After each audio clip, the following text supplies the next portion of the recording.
Hey everyone! Before we open today's file, please make sure to follow us on Instagram at d.s.radio, where you can find all the images that go along with today's case. You can drop us an email at contact.dsradio@gmail.com. You can find all of our socials in the Linktree bio on our Instagram profile, including links to merch. If you're feeling especially generous, you can join our Patreon at patreon.com/dystopian simulation radio, where you can get access to our exclusive Instagram page and make suggestions for upcoming episode topics that you would like us to cover. Speaking of Patreon, thanks to our Patreons, Riff Cult, Cropley Crab, Cash Broadus, Raspberry Jr., Jason R. Nelson, Creepy Paper, Jamie Sook, Michael Laughlin, Lindsay Keller, Mike Wright, Greer Weaver, Kelsey Carruthers, Linz Gibbon, Drake Holvig, Only Child, Michael M, Wesley Akers, Riaz K, Emily Medeiros, Pip, Heather Wynn, Graves, Devon Sweatshirt, The Ordained Sinister Minister, and Philip Hoffman.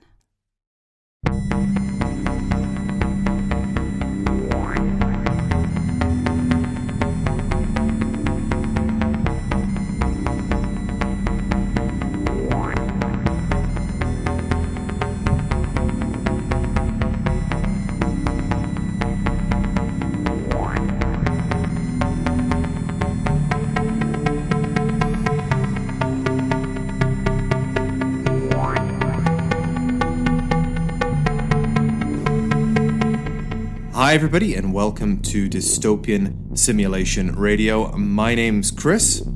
I'm Linz.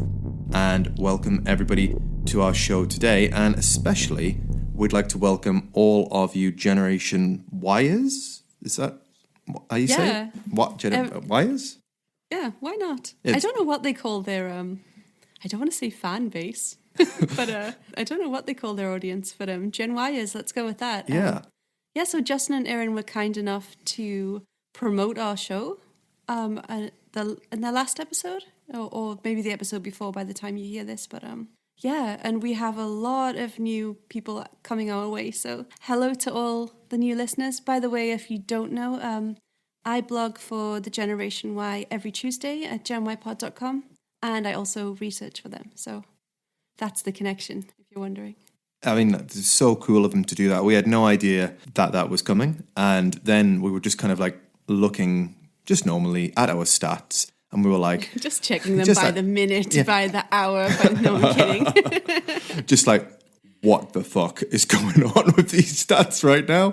Yeah, I mean, we even charted in Chartable for the first time ever. And we were like, what is happening? We're getting emails from our like podcast hosts saying, oh, you've reached this many listens. And we were like... Have we? I think we've reached a professional peak where we hit number 69 on the true crime charts in the UK.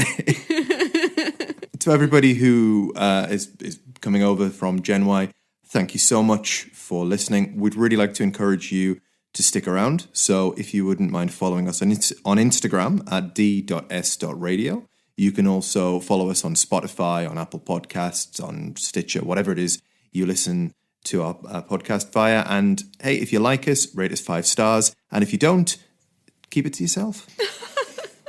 Welcome, everybody. So this episode has a bit of a history behind it, as in we actually had an episode all ready to go on a completely different topic. And when I went to edit it, it wasn't there. Yeah, we had a mini meltdown. Considering we just got a lot of new followers from Gen Y, and then we lose the episode that's supposed to come out on Monday. So we're recording this across the internet, which we don't usually do. We're normally in the same room, and I'm actually in the south of Sweden, and Chris is in the UK. So I had to order in this Yeti mic, and here we are trying to give you Monday's episode. But that's our dedication to this. But you know, every cloud has a silver lining, and it means that we can welcome all of the Gen Y, Gen Yers to hear. And, you know, please stick around and become a dystopiate when you're listening to us, but it was an absolute just disaster. I think I've spoken to a couple of other people who do podcasts, and everybody's been through this at some point where either the audio didn't record, it's got corrupted, or whatever the hell happened to us, and it's just one of those things. But here we are, and anyway, we've got a story for you today. So, Linz, what annoys you the most in your everyday life? Oh God. Yeah, I mean mundane things like admin, like filing taxes or paying your bills or dealing with like noise or something like that. Oh God, noise is the top one. But also one thing that's like annoyed me recently is being on hold to companies who haven't paid me money back, and then them just hanging up the call after about half an hour, and me just going, okay, that's probably the most annoying thing as of recently. If you're talking about mundane things. I'm not sure what's more annoying, that or like getting to like the front of the queue and then someone's like, oh no, you don't need to call me, you need to call this other number. And then the infinite loop. You call that other number and it's like, hi, you're number 12,000 in the queue. Giving me PTSD. Yeah. Let's move on. For me, it's definitely noise. There's nothing worse than hearing other people's music. And it's just one of those things that everyday life, though, like shit happens. If you get a parking ticket or a traffic citation or hell, even a fine for skipping the subway fare, I mean, you got to pay it, right? Yeah, I suppose. Well, maybe. Some take revenge. Ooh. Petty revenge is the domain of the Seriously Sinister podcast, who I won't steal their thunder from, but I would recommend you go and listen to them as well. But a fairly common petty way of getting revenge includes paying parking tickets in pennies, and I think everybody's heard of that old chestnut. Oh, I've seen so many good videos of people paying in pennies. The file that I found in the archives today is actually the file of Marvin Heemeyer and his feud with the government, which went to Mad Max levels of insane. Yes. So let's paint the picture. Marvin was born in 1951 in South Dakota, which is just south of North Dakota. He served in the US Air Force, where he learned how to weld, and for a portion of the time was stationed in Colorado. In 1991, he decided to move and to make his home in Colorado, and specifically the small town of Granby, in the shadow of the Rocky Mountain National Park. Now, Granby is a small, sleepy little slice of Americana, with a population of 2,079 in 2020. It's a big place. Everything. It's all happening there, Chris. Well, it is the type of place where everybody knows everybody, which is good for Marvin. He had no family, friends, or any real links to the area. He decided to move there, and he purchased a parcel of land the size of 2 acres in 1992 for the princely sum of $42,000. Couldn't get anything for that now. No, that is like half a deposit right now. Marvin built a welding shop on this land, and on there, he operated a muffler repair shop. Now, a muffler, for the motophobic like myself, is a sound-deadening device. I love the way you've had to explain what a muffler is, Chris. Well, there's an important definition, because it could be a sound-deadening device that reduces the noise made by an exhaust on a motor vehicle. Or it could also be a wad of toilet paper that an exceptionally heavy pro wrestler jams in their butt crack to prevent butt sweat stains from appearing on their gear, and the audience from hearing any flatulence. Is that a real thing? It is a real thing. By the way, any new listeners, Chris will shoehorn a wrestling reference in wherever he can, in every episode. He can't get away with, not doing one. Guilty as charged. However, Marvin didn't repair sweaty butt crack. What he did was he repaired mufflers on cards, and by all accounts, Marvin Heemeyer was a master welder and was extremely good at his craft, and by his own admission, the business he owned was a successful one. Now, he was an avid snowmobile rider and was at the point in our story where he was essentially running a business part-time in order to fund his snowmobile habit. Now, for 10 years, Marvin operated his repair shop. And at first, he was a friendly and hard-working member of this small Colorado town. His brother, described him as somebody who would bend over backwards for anyone, although that's clearly a biased point of view from a family member. But yeah, I was going to say, if that was the case, I feel like we wouldn't be doing an episode on him right now. well, that's the end of our story today. A lovely man who would do anything for anybody. Okay, next. One account from a local resident, Christine Baker, though, claimed that Marvin actually threatened her husband over a payment dispute, and this was later had to be settled via an intermediary. So, a bit of a mixed picture here. A guy who will do anything for anybody, but also will threaten you and, demand his money. I'm getting like Fallen Down vibes, you know that movie? Yeah, he's just like an office worker who loses his marbles. Like, he is a nice man until something doesn't go right. So Marvin had purchased the land that I referenced a little bit earlier via the Resolution Trust Corporation. And this was a US government-owned asset management company. And essentially what they did was liquidize assets from anyone who had defaulted on payments and then sold them on for cheaper prices to benefit the government. And one of these principal assets that they sold was land. And this is how Marvin purchased that large plot of land that he built upon for such a cheap price. And that was a cheap price even in 1992. Yeah. Now, he actually owned this land outright, and he owned it after winning an auction which was held for the land. Heemeyer claims that Cody Dotchev, who was a local businessman, wanted that land himself to build a concrete factory. And after the auction, Dotchev approached him and cursed him out for winning that bidding.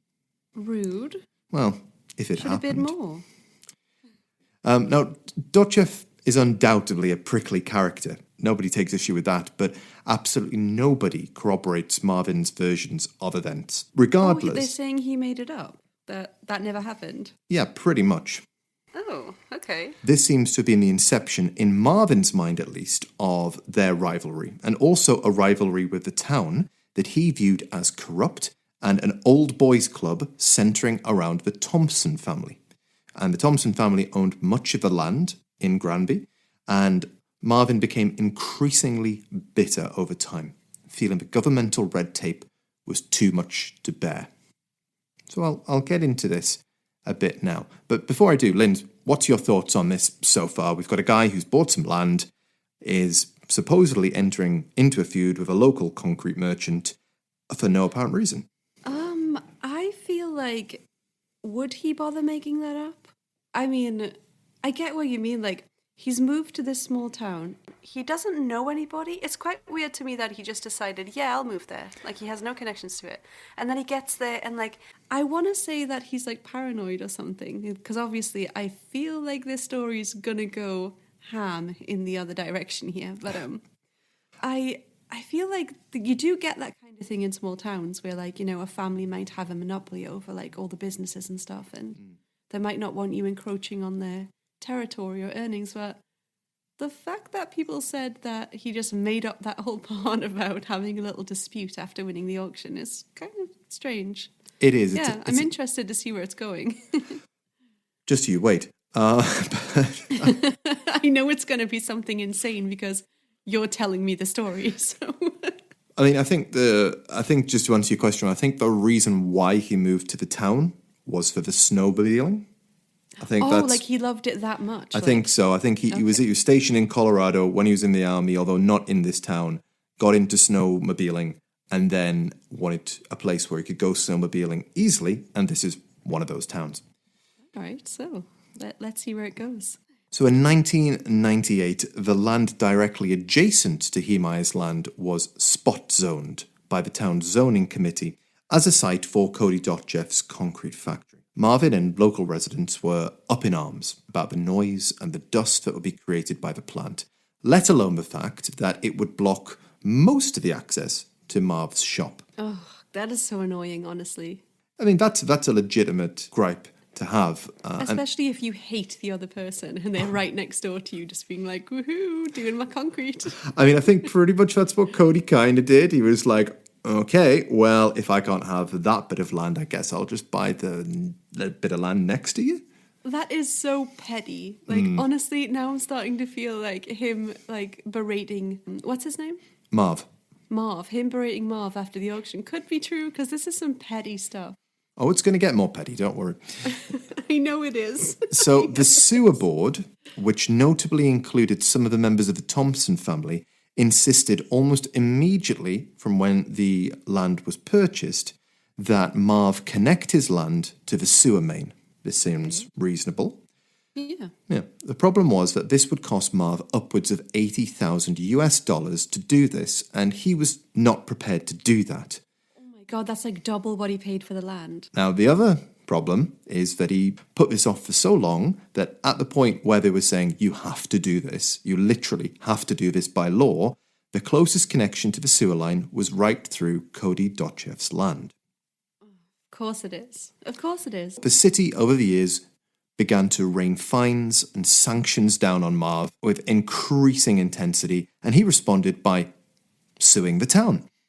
The town and Dotcheff got together and said, look, we needed to stop this with Marv. So Dotcheff offered Marv a way out. He would offer him an easement on the sewer line, i.e., all parties would allow Marv to build a sewer line through land that was not his own, as long as he paid for it himself. Marv refused and continued with his lawsuit.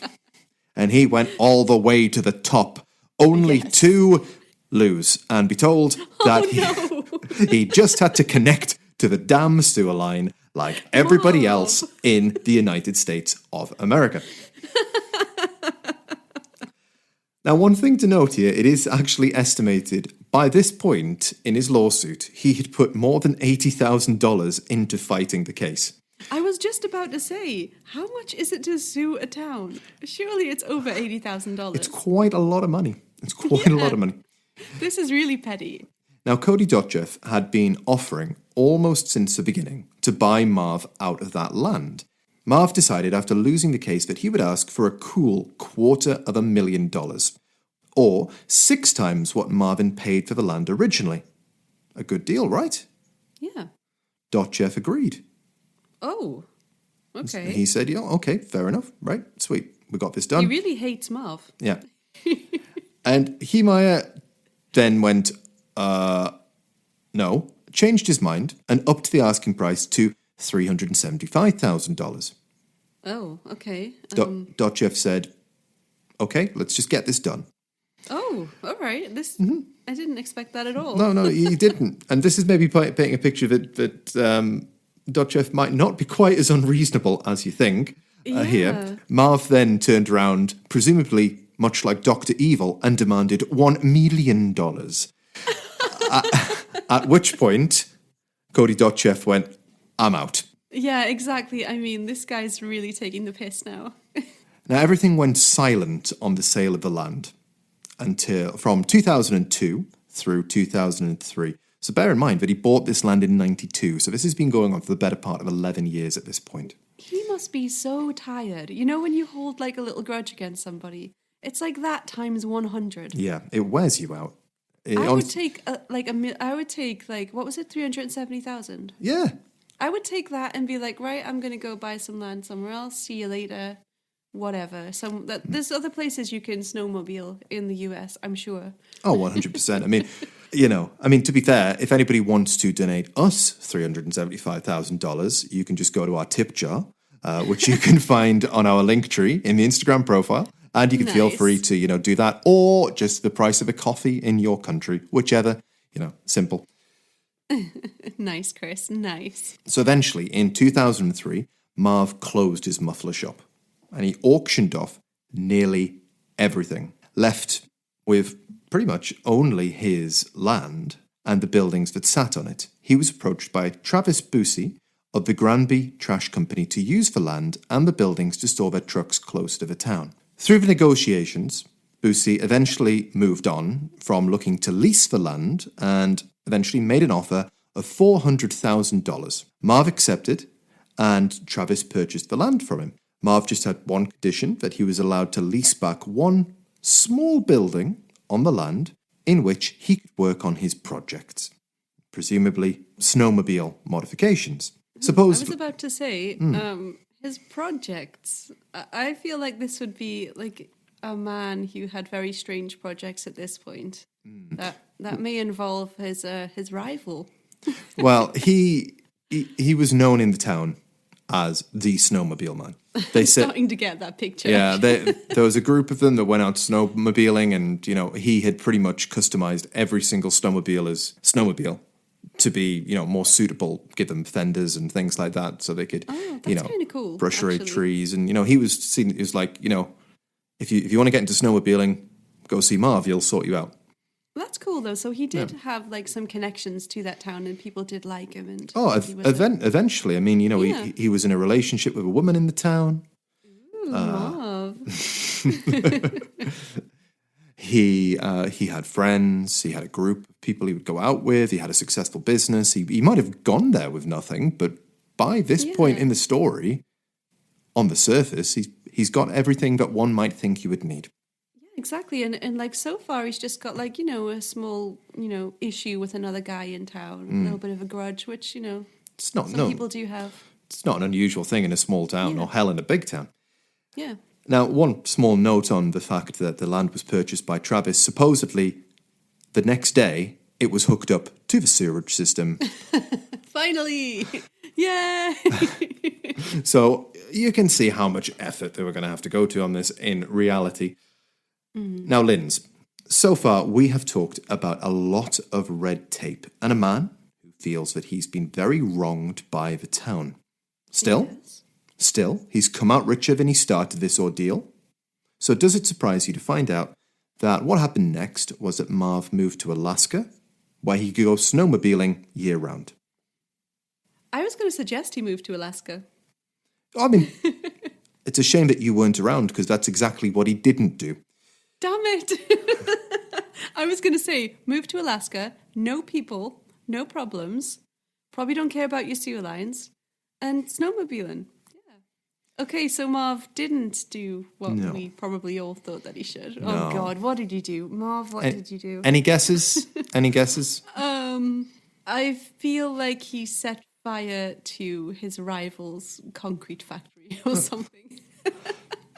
I don't know. I know it's going to be something more mental than that, because we're talking about it, like I said, but please tell me, Chris, regale me. What did Marv do? Marv retreated into his small building. He literally moved in there.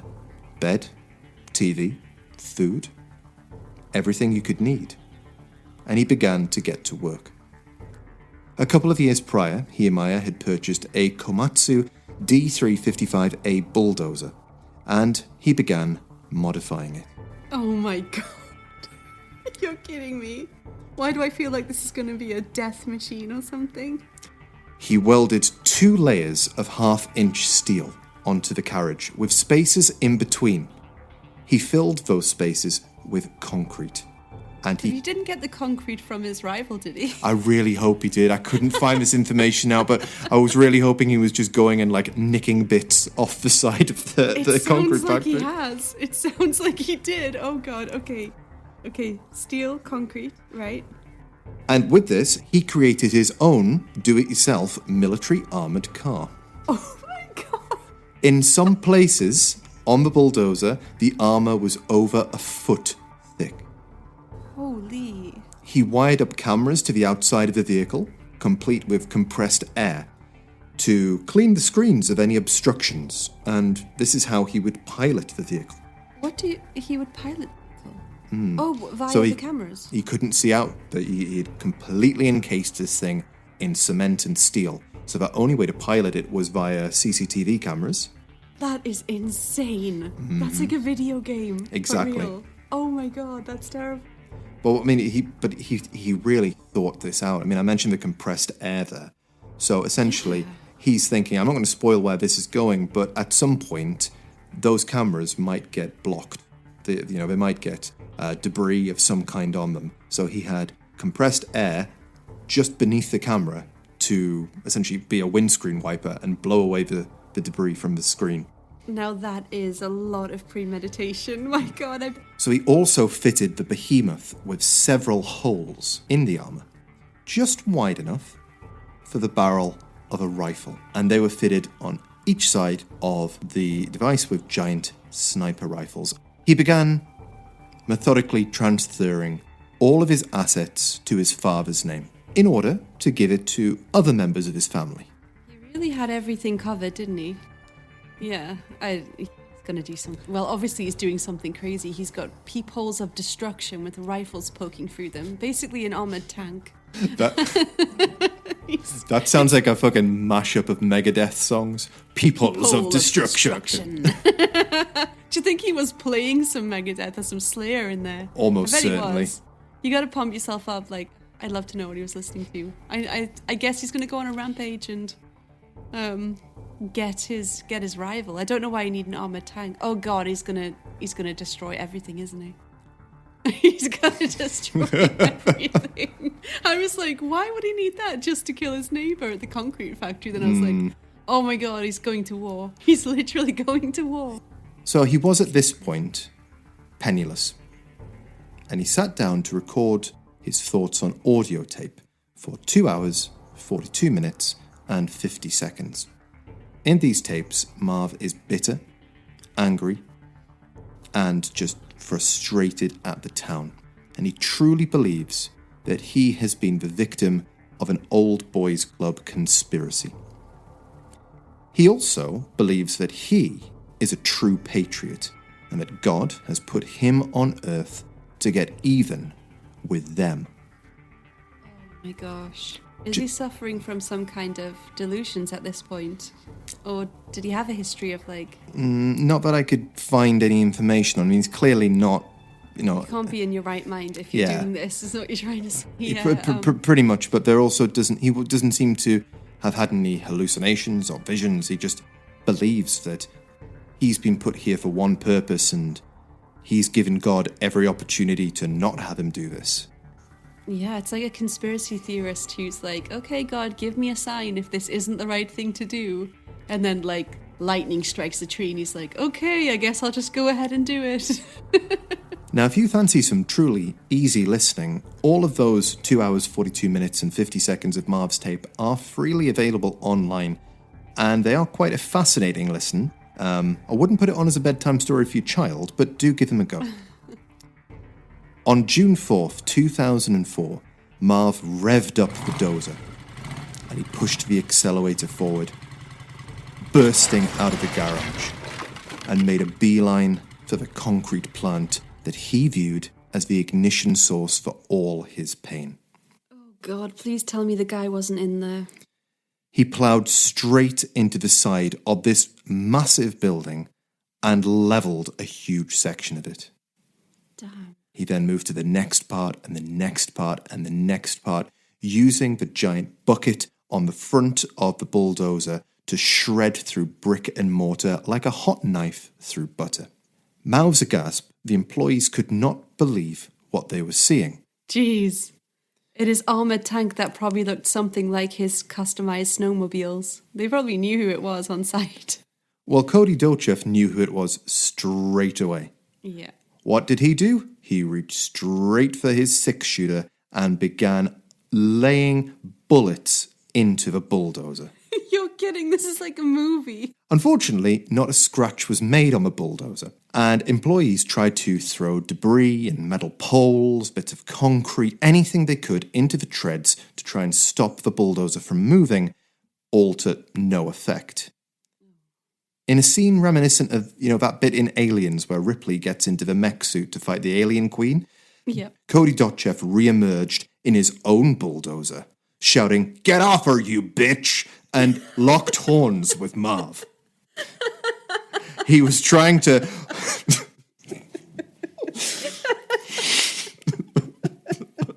Sorry. Stick with me. Okay. He locked buckets with Marv, and he was trying to flip Marv's bulldozer in order to put an end to this rampage. But after being shot at by Marv, the bulldozer crashed and he was knocked unconscious. Now, Cody later made a full recovery, but he was out of it at this point. Around this time, police arrived at the scene and could not work out who was driving or how they were driving. There seemed to be just completely solid walls on all sides of this And they, at this point, did not realise that there was cameras on the outside, which were quite small, which were directing the machine. Satisfied with his carnage that he'd inflicted on the concrete plant, Marv began to head towards the town, and he had a long list of people to get even with. Oh God, you're kidding. Police rode alongside him and even clambered on top of the vehicle, but could not find any access point whatsoever to get into the cabin. All the while, Marv was inside, disconnected from the reality of the destruction outside, watching events unfold on monitors, as you mentioned before, like he was playing a video game. First, he hit the electric store, where one of the town board members worked. Then, he veered towards the town hall, a sight of great pain for Marv, where most of his judgments had been cast against him. Children were inside the building until mere moments before. They were in the town library, and they just managed to escape before Marv's bulldozer burst through the side of the town hall. Dear God, he really lost it, didn't he? He spent, at this time, a good deal of time levelling a bigger and bigger hole in the town hall, until he got bored, and then he turned his attention to the house of the former mayor of the town, or rather, his widow's home. What? Just completely levelled it, just to get even with the widow, somebody who didn't do him any wrong, but he felt her husband did. Oh, Jesus. His next victim was the local paper, who he felt had done him wrong in repeatedly not running a story about his shop. In an aside, the newspaper actually had visited his shop multiple times, each time finding it closed because he'd gone snowmobiling. Sorry, I know it's not funny, but it's just the way you put it, like, why didn't you run a story on me? And he's just like cutscene to him just going like, woo! Whee! Yeah. Wow, he really honestly believed everyone had it in for him, almost to like a conspiracy theory level. Yeah, and that's what this is. I mean, the newspaper even gave him a free advertisement for his business in the paper to make up for the fact that they could never get a hold of him to run a story that he wanted to have in the paper anyway. Yeah, like that's really nice, but it obviously like wasn't good enough. He still believed like that he deserved more. It was entitled to more and he didn't get it. Like, it's so strange how he just automatically assumed, like, oh, they're all against me. That's some kind of paranoid behaviour, it has to be. Well, he trashed the front of the building and opened fire on people in the vicinity. Now, at this point, the entourage following Marv was quite sizable. Police escorts were powerless to stop him, and all they could do was manage the area surrounding his destruction. Their weapons were impervious against the DIY'd armoured bulldozer. The police emptied over 200 rounds into the bulldozer, all to no effect. Police put out a warning to the Thompson family. They had, at this time, worked out that it was Marv and knew that the Thompson family would be on Marv's list. And sure enough, mere minutes after that, the matriarch of the Thompson family evacuated her house, and just a few moments after that, the bulldozer had razed her house to the ground, leaving only beams and broken glass. How big is this thing? The bulldozer. Yeah. It's a big bulldozer. Is it fast? Like No, it's not particularly fast. So he's just really slowly approaching these places from like a big looming sinister tank thing. I mean, that's horrible. It's not slow, but it's at the speed that police were walking alongside it. Oh, so it's kind of slow. I didn't imagine it would be fast, but like, I don't know why they were trying to stop it with bullets. I think they were probably just desperate at this time. I mean, like, remember, this is a sleepy town. I mean, it's probably rare that there's serious crime. Definitely, it's never rare that a man arms a bulldozer and plows the town down. It does depend where you live. But in this town, it was a rarity, and I think they just thought, pew pew? Next on his list, we had the Thompsons' businesses, and he just rolled on over across the road and just went through multiple Thompson assets on the way to their vehicle depot, which he caused irreparable damage to. Marv eventually made his way towards the gas works, where stood rows and rows and rows of propane tanks. Oh, Lord.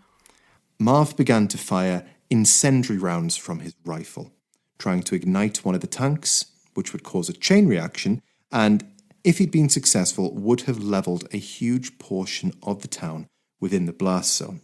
Unfortunately for Marv, the bucket of the bulldozer, after all of his destruction, had become more or less stuck in place, and Marv could not get a shot off at an angle that would hit a propane tank. Thank God for that. God, imagine.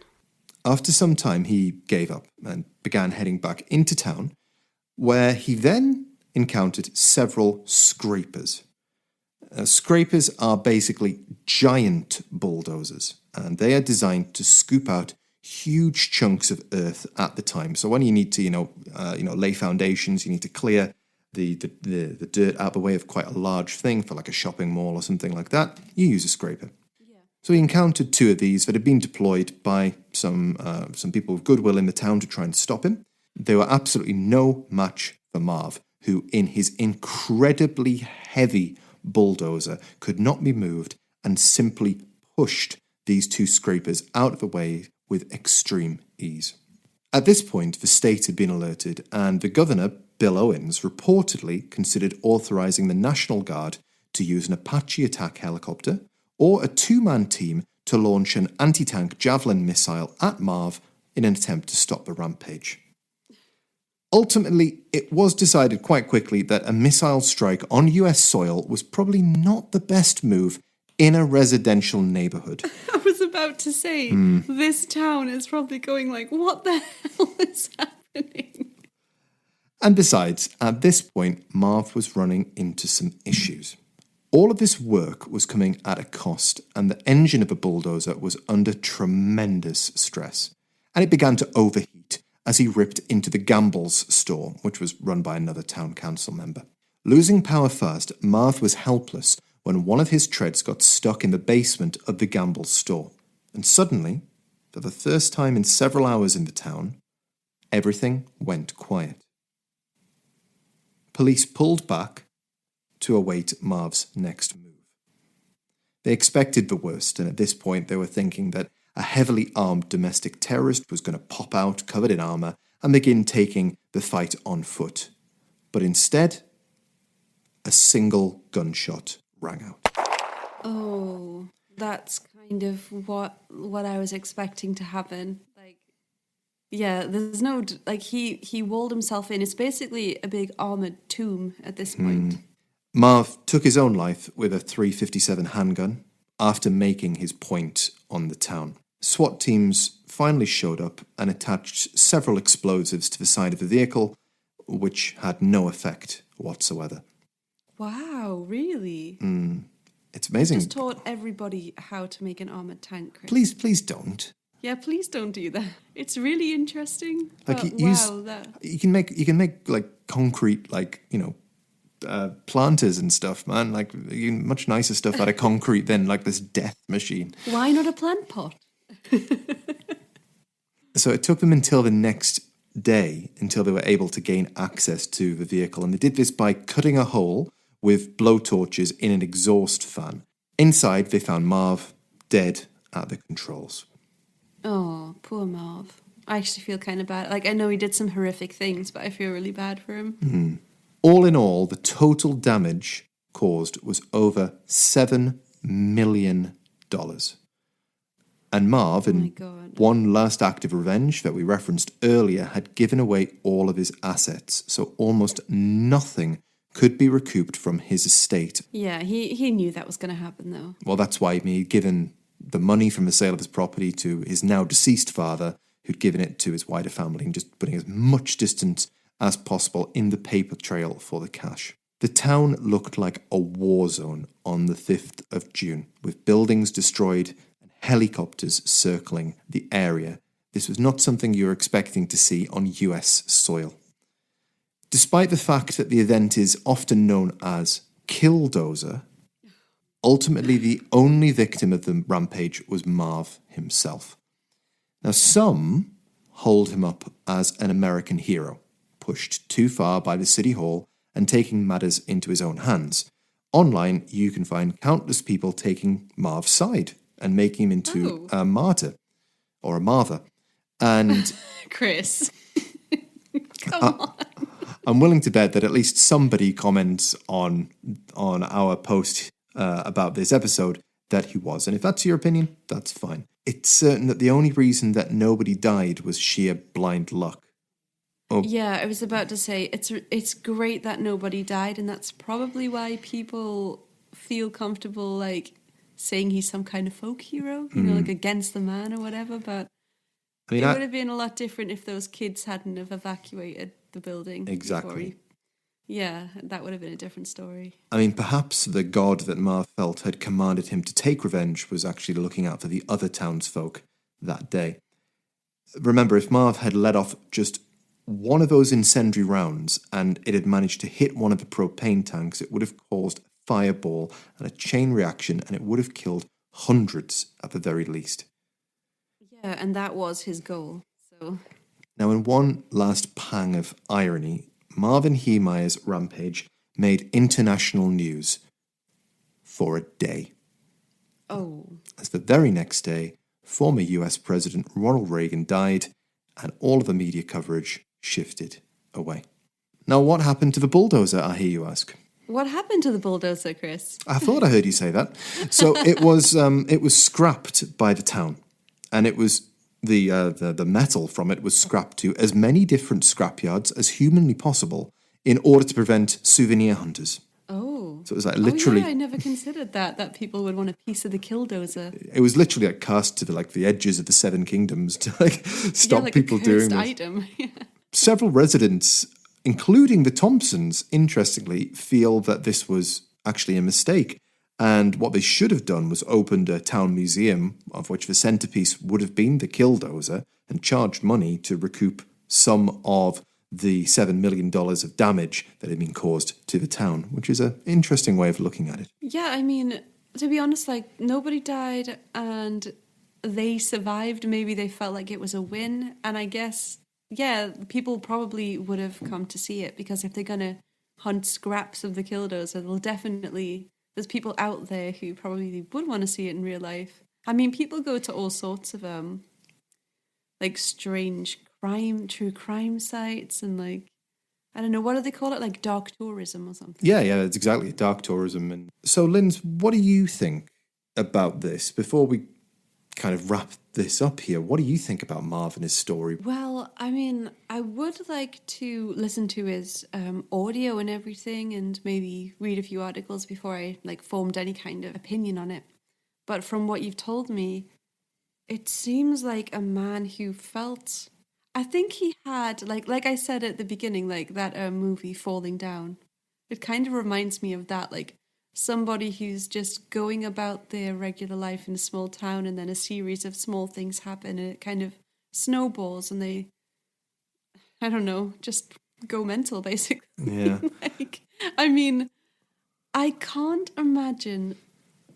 Okay, fair enough, you've got a grudge, and then I suppose once that grudge is formed, any small rational thing that those people ask of you, maybe you'd start to feel like, are they just doing this to make my life harder? You know, like the sewage thing. Mm-hmm. I mean, it makes sense. It's something everybody has to do.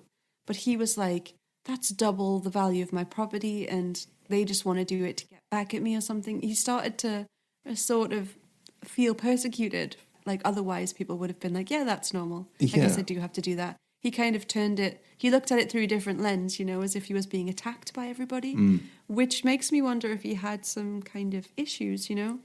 But not that it's an excuse, but maybe it's a reason. Yeah. You know? I mean, everybody's the main character of their own story, right? And it's easy to put these things together and think there's a conspiracy against you. And perhaps there were things that were done to him because he was either an outsider or being just general annoyance. Yeah, but I don't think it went to this quite level of all the way to the president that he seems to think it did. That reminds me of a whole conspiracy theorist thing, a certain group that I don't want to mention. You know what I'm talking about. Oh, yeah. Yeah, it reminds me of that, you know, just like when someone starts to believe something like that so hard, it's kind of hard for them to reverse and rationalize with themselves and go, maybe it isn't that. Maybe I some things I'm supposed to do and other things. Yeah, I guess the guy putting his concrete factory next door was kind of, I do think that was pretty annoying, to be honest with you. Yeah. But I don't know. I mean, there is towns like that where a family kind of, runs it, if you will. And maybe they don't like outsiders. I don't know. But I'm, like you said, it's not like going all the way to the top with this conspiracy theory. And then the fact that God knows how long he sat and designed that Killdozer. Like you said. He was planning this for years and years. Definitely. He was getting more and more wound up. And at no point did he say to himself, this is madness, I might just move. And like he dedicated his life to it. Like he actually knew he was going to, end his life at the end of it. Yeah, I mean, he knew. I mean, supposedly what the authorities believe is that he used a crane to lower the final part of the carriage down. So there was no getting out. How did he do that? He had it all automated and set up, I believe. My God, like that is... I would never be able to think of something like that. Like, I don't think many people would. Like, I'll get a crane, I'll seal myself in, and it worked. The only thing that like ruined it was that his engine burned out and he couldn't, his bucket got stuck. I mean, the thing is, he was expecting this. He knew that it was going to run at some point. Yeah. I mean, imagine if you just took a regular car and then placed like 8 other cars on top of it. It would only run for so far, probably to the end of the road, before you started running into more problems. But one thing I would really recommend to both yourself and to the audience as well is there is a really good documentary about this called Tread. You can find it quite easily online, and it is really good. It's got interviews with all of the major players, including Marv, because it uses a lot of his diaries as... his diaries. His side, well, his recorded diaries, what I referenced earlier. Audio. Yeah. Oh, yeah. Okay. I really want to listen to those, actually. Yeah. So I want to hear from the horse's mouth. You get both sides of the story on this. It's definitely comes down on the same side that we're coming down, the documentary. All documentaries are biased, which is coming down that, Marv took it too far and was in the wrong. Definitely took it too far. No one's doubting that. Yeah. So anyway, any last thoughts before we wrap today's episode up, Linz? No, but that's an amazing story. I've never heard of it before. I'm really interested to check out Tread and his audio journals. And yeah, thanks for sharing this with us, Chris. No, it's my pleasure. So thank you very much, everybody, for joining us today on Dystopian Simulation Radio. Linz, where can they find us? You can find us at d.s.radio on Instagram, and we have a link tree in our bio, and that'll take you to everything else that you need to know about in the dystopian simulation. So thank you, everybody, for joining us. One thing that I would really like to ask everybody to do, if you're listening to this and you've enjoyed today's episode, is please rate us 5 stars on either Spotify or Apple Podcasts or however you're listening to it. If it has a rating system, it just really helps the algorithm and it helps more people listen. And as a growing podcast, we would really, really appreciate that. Yes, and we hope that the quality of this episode is okay. Like we said, it's the first time we're recording online. And we couldn't help the events that led us here. Like the case of the missing Mac files. That could be an episode in itself, Chris. Or also the fact that in the middle of this episode, there was a power cut. Yeah, it's cursed. It's definitely cursed. Well, let's draw this to a close before anything else happens. Before the monkey's paw creeping in. Before the monkey's paw uncurls just one more finger. See you, everybody. Thanks Bye. so much for telling us the story, and goodbye. Bye, everybody.